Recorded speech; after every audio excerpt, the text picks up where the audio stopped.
Shalom, Shalom. terima kasih sudah bergabung bersama kami saat ini.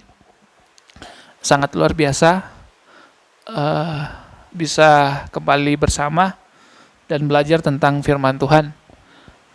Di video sebelumnya kita sudah berbicara tentang damai dari Tuhan. Tapi mungkin banyak hal yang ketinggalan.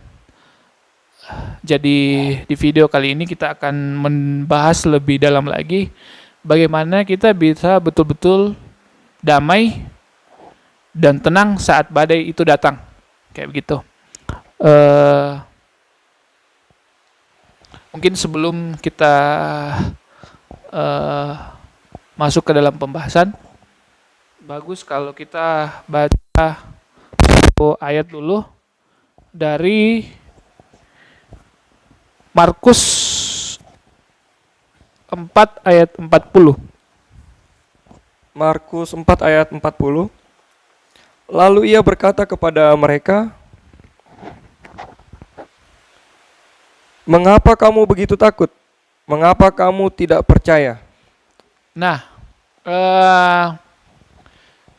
mungkin kita sudah bercerita minggu lalu tentang bagaimana Tuhan meredakan angin dalam badai. Tapi mungkin ada dari kita yang dilanda badai yang begitu besar sehingga kita sangat ketakutan. Kayak sekarang mungkin ada yang lagi sakit kayak gitu, khususnya pandemi sekarang, dan mungkin ada juga yang dilihat masalah ekonomi. Nah, saya flashback sedikit di sini. Yang dihadapi murid-murid di sini dengan Tuhan Yesus adalah badai yang sangat besar. Bukan cuma semacam badai yang kecil-kecil. Angin sepoi-sepoi. Iya, angin sepoi, bukan. Tidak, tapi dia bilang di sini adalah topan dan ombak. Ya. Dan hampir tenggelam, hampir binasa.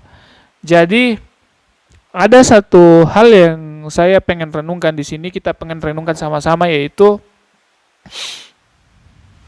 di mana saat iman kita terhadap Yesus, kita sering dengarkan di gereja pendeta bilang kayak begini, atau hamba-hamba Tuhan sering bilang kayak begini, kalau engkau dalam masalah, datang sama Tuhan berdoa.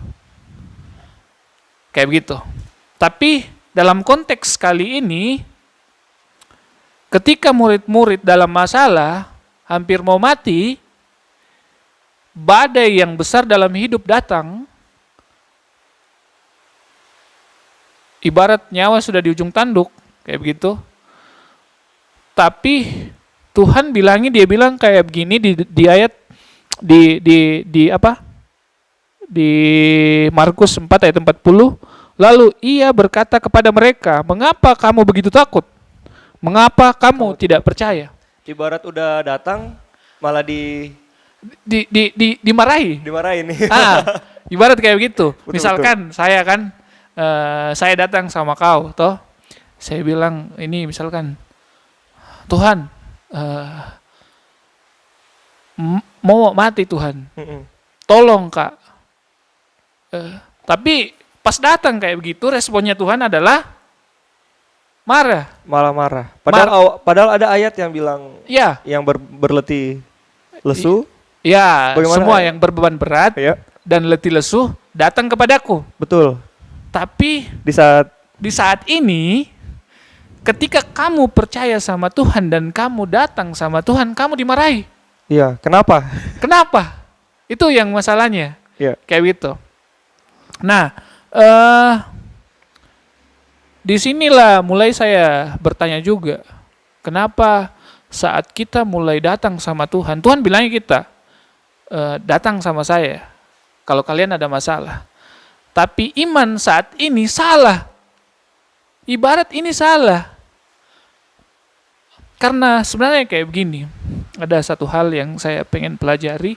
Kita baca dalam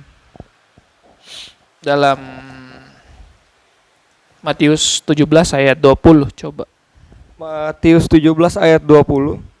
Ia berkata kepada mereka, "Karena kamu kurang percaya percaya, sebab aku berkata kepadamu, sesungguhnya sekiranya kamu mempunyai iman sebesar biji sesawi saja, kamu dapat berkata kepada gunung ini, pindah dari tempat ini ke sana, maka gunung ini akan pindah, dan takkan ada yang mustahil bagimu. Jadi ada hal di sini lah. Di saat badai datang sama kita, terus kita datang sama Tuhan, Tuhan bilang, kenapa kamu tidak percaya? Padahal sebenarnya kita percaya, makanya kita datang sama Tuhan. Ya, betul. Kan? Misalkan saya dalam masalah ini, karena saya percaya sama Tuhan Yesus, saya datang, Tuhan Yesus tolong bantu saya. Tapi ternyata salah. Nah, saya mau lihat jelas-jelas di sini, nah di Matius 17 ayat 20 dia bilang kayak gini. Ia berkata kepada mereka, karena kamu kurang percaya,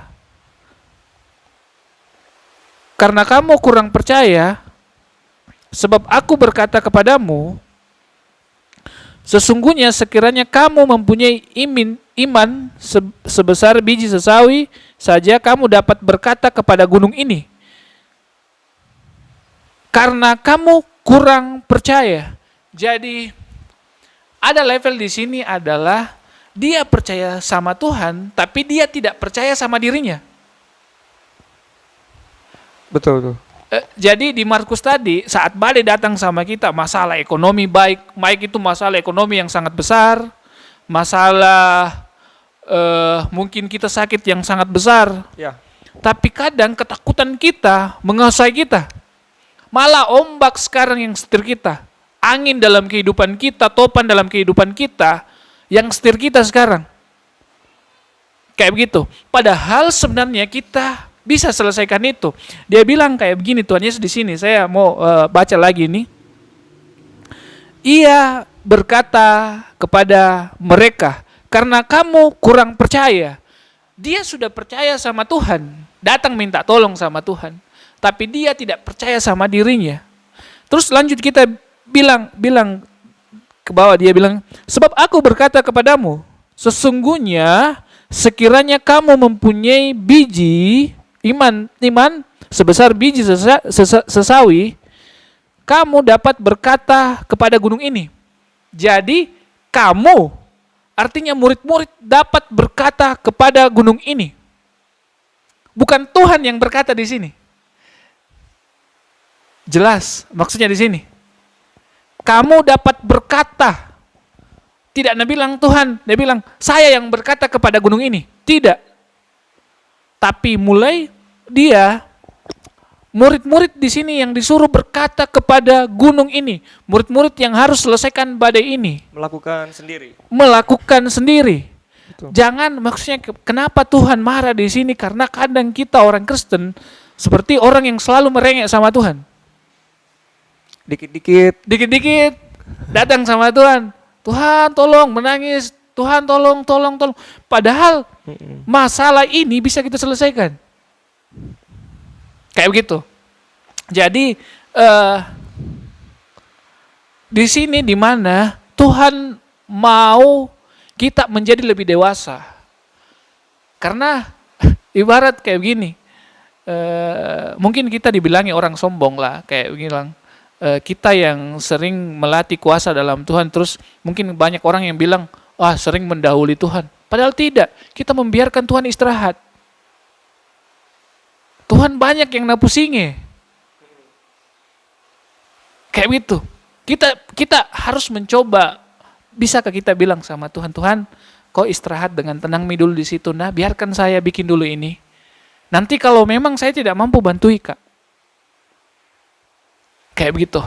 Tapi tiba di mana orang Kristen sering datang sama Tuhan, baru masalah sedikit datang menangis sama Tuhan. Tuhan, kenapa kayak ini? Padahal ini bisa selesaikan. Dia bilang Tuhan Yesus di sini. Saya suka kalau Tuhan Yesus bicara. Dia bilang kayak begini.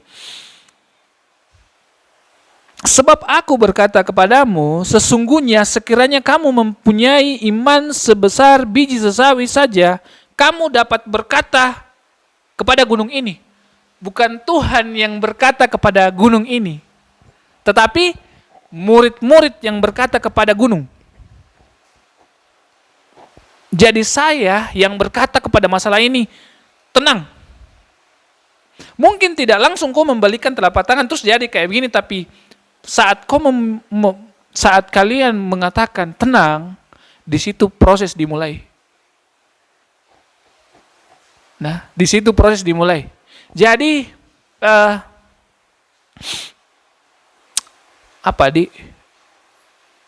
jangan kita selalu datang sama Tuhan sedikit-sedikit ada masalah, terus bilang sama Tuhan. Tapi saya bilang kayak begini, selama kita dalam Tuhan, harusnya kita mulai mendewasakan diri kita. Untuk bukan kita yang dilayani terus,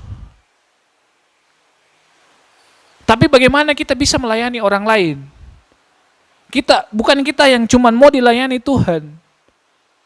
Bagaimana kita upgrade dirinya kita supaya kita bisa menjadi pelayan buat sesama kita.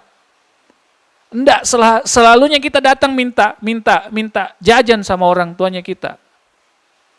Tapi mulai di mana kita berkembang. Kayak begitu. Jadi kenapa Tuhan marah di posisi ini? Karena kita seperti anak kecil. Manja sekali. Baru masalah sedikit disinggung, menangis. Kayak begitu. Padahal sebenarnya masalah itu membuat kita besar. Betul, mendewasakan. Mendewasakan karakternya kita. Kayak begitu. Dan kalau kita baca di Alkitab, untuk orang-orang yang dipakai Tuhan, pasti selalu dicobai Tuhan terlebih dahulu. Diberi tanggung jawab yang kecil-kecil dahulu, baru tanggung jawab yang besar datang sama kita. Dibilang di Amsal, setia sama perkara kecil, baru perkara besar datang sama kau. Betul. Kayak begitu. Jadi hal yang di sini sebenarnya saya mau cerita sedikit kemarin ada masalah. Tapi saya mencoba bilang sama Tuhan, istirahat dulu Tuhan. Biarkan saya yang selesaikan dulu ini. Nanti kalau tidak mampu Kak, baru tolong Kak. Kayak begitu. Saya tidak bilang ini di luar Tuhan. Tidak. Tapi selama kita dalam Tuhan, kita datang sama Tuhan. Tuhan, biarkan saya dewasa. Biarkan saya menyelesaikan masalah ini. Ibarat kalau murid-murid itu hari yang di perahu kan masuk air ini. Tapi karena kalang kabut tambah goyang-goyang perahu. Kan kayak begitu. Padahal kalau dia bilang pertama itu, dia bilang tenang, tidak ada masalah, mungkin dia bisa ambil timba-timba, dia timba sedikit. Kalau dia tidak bisa bikin mujizat, kan kayak begitu. Betul ya, logikanya kan, ya. Logikanya kayak begitu. Kalau ada orang tenang kan, misalkan badai datang ini, masuk perahu, air ke dalam perahu, kan kayak begitu. Nah, goyang-goyang. Tambah lari-lari, kan ini kan tergesa-gesa. Ketakutan, tergesa-gesa tambah goyang-goyang ini perahu. Tambah goyang kiri kanan. Padahal walaupun saat itu dia tidak bisa bikin mujizat ini murid-murid kayak gitu. Walaupun tidak bisa bikin, ya tenang-tenang saja. Tenang. Ambil timba kasih keluar air dulu. Kayak begitu. Ada usahamu sedikit. Tapi jangan kita datang sama Tuhan belum bikin apa-apa sudah datang. Saya percaya. Kayak begini. Harusnya kita mulai mendewasakan dirinya kita, mendewasakan imannya kita. Bukan seperti anak yang suka merengek. Tapi sekarang, seperti sekarang berapa banyak orang di luar sana yang butuh jangkauan tangannya kita. Banyak orang sakit sekarang. Banyak orang dalam masalah ekonomi. Betul. Tapi saat kita mulai tenangkan dirinya kita bisa tenangkan orang lain juga. Kita bisa bantu orang lain. Tapi kalau misal kita masih pusing seperti ini, saya masih kurang ini, saya masih pusing ini, saya masih pusing masalah ini. Kapan kita bisa lihat masalahnya orang-orang? Padahal di zaman-zaman sekarang kita sangat dituntut Tuhan untuk melayani buat sesama. Saling menguatkan. Saling menguatkan sama satu lain. Kayak begitu. Bagaimana mau menguatkan kalau dia sendiri rapuh? Betul. Kan kayak begitu. Jadi saya harap sekarang kita betul-betul bergerak di mana Bukan kita sombong dengan tidak mau dibantu Tuhan. Tapi kita mulai kayak begini, ibarat presiden atau siapa ini presiden, Ya. dia punya menteri untuk membantu dia. Membantu dia, betul. Kita mulai bergerak ke arah itulah. Kalau belum bisa jadi menteri, jadi pemimpin-pemimpin masyarakat, bisa juga di tempat tinggalnya kita, bagaimana kita tenang lebih dahulu. Dalam keluarga kita, kalau kita sudah punya keluarga, bagaimana kita tenangkan keluarganya kita. Kayak begitu. Mulai dari perkara-perkara kecil. Misalkan kita lagi masalah ekonomi.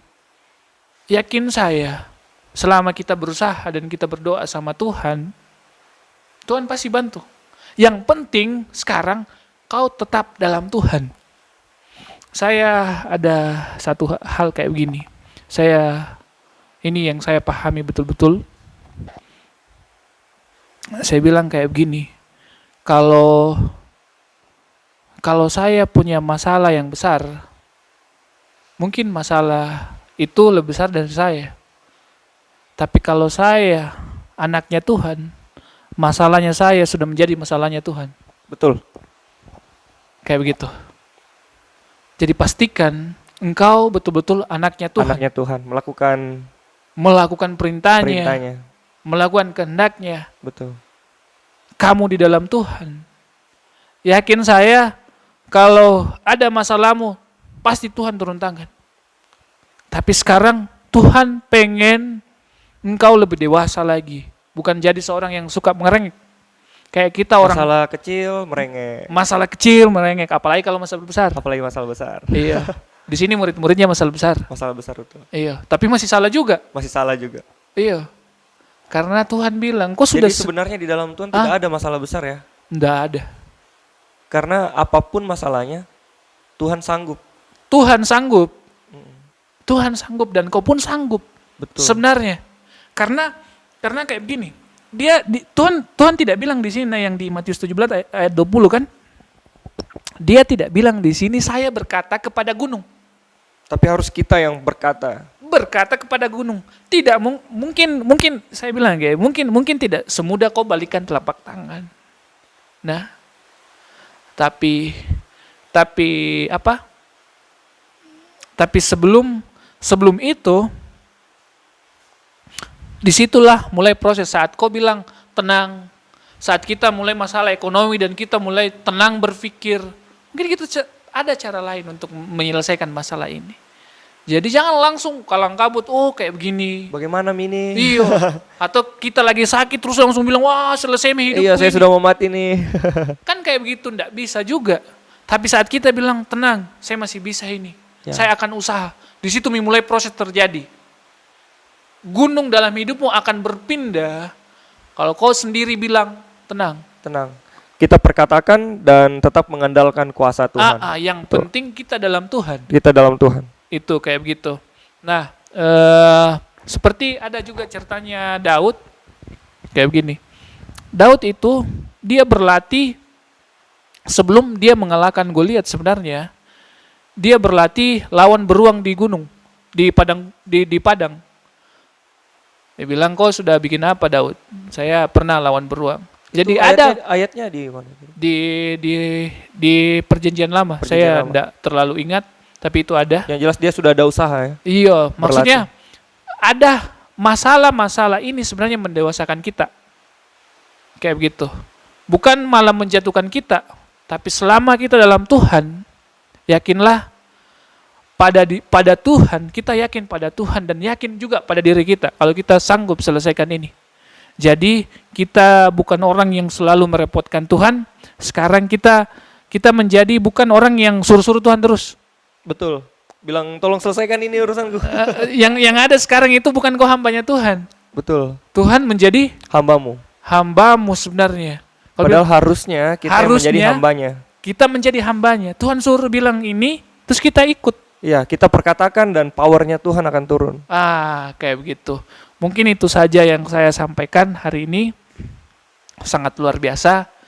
Kita kembali bersama. Di video selanjutnya mungkin kita akan bicara tentang bagaimana membawa damai buat sesama. Karena penting sekali buat kita sekarang untuk tetap tenang dalam kondisi sekarang. Untuk tetap damai, bukan damai yang dibuat-buat, tapi betul-betul damai dari Tuhan. Terima kasih, sangat luar biasa. Kami mengucapkan terima kasih. Tuhan Yesus memberkati. Amin. Amin.